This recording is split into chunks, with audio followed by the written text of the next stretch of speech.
تذكر يوما كنت تعانق دمعة الفكر تناجي الله في صبر وترجو رحمة تسري. بال باندھتے وقت ایک نیچرل نارمل وے میں باندھیں، چاہے چٹیا کریں، چاہے آپ کلپ کریں، چاہے آپ کوئی بھی طریقہ اختیار کریں.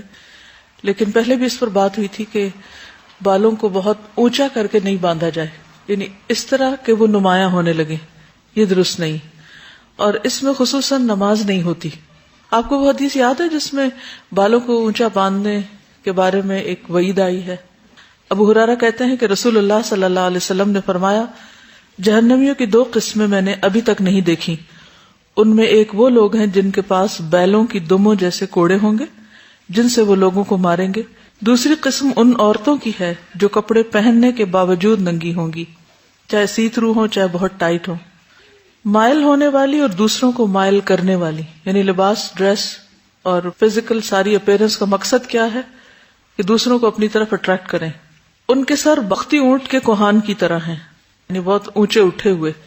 ایسی عورتیں جنت میں داخل نہ ہوں گی، نہ جنت کی خوشبو پائیں گی، حالانکہ جنت کی خوشبو لمبے فاصلے سے آتی ہے. اس لیے کوئی بھی ایسا عمل ایک مسلمان عورت کو زیب نہیں دیتا کہ جو دنیا میں ایک غلط نمائندگی کرے اسلام کی اور دوسری طرف آخرت میں اس کے لیے نقصان دہ ہو.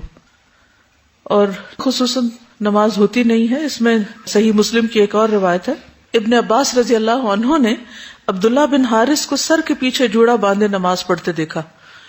یعنی مرد تھے، انہوں نے کیا کیا کہ اپنے بال لمبے ہوں گے تو ان کو رول کر لیا پیچھے، تو وہ ان کو کھولنے کھڑے ہو گئے، نماز کے اندر ہی کھولنا شروع کر دیا انہوں نے.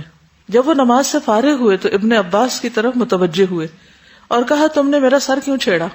تو ابن عباس نے فرمایا، کیونکہ میں نے رسول اللہ صلی اللہ علیہ وسلم کو فرماتے ہوئے سنا، بالوں کا جوڑا بنا لینا ایسے ہے جیسے کوئی نماز پڑھے اور اس کے ہاتھ پیچھے بندھے ہوں.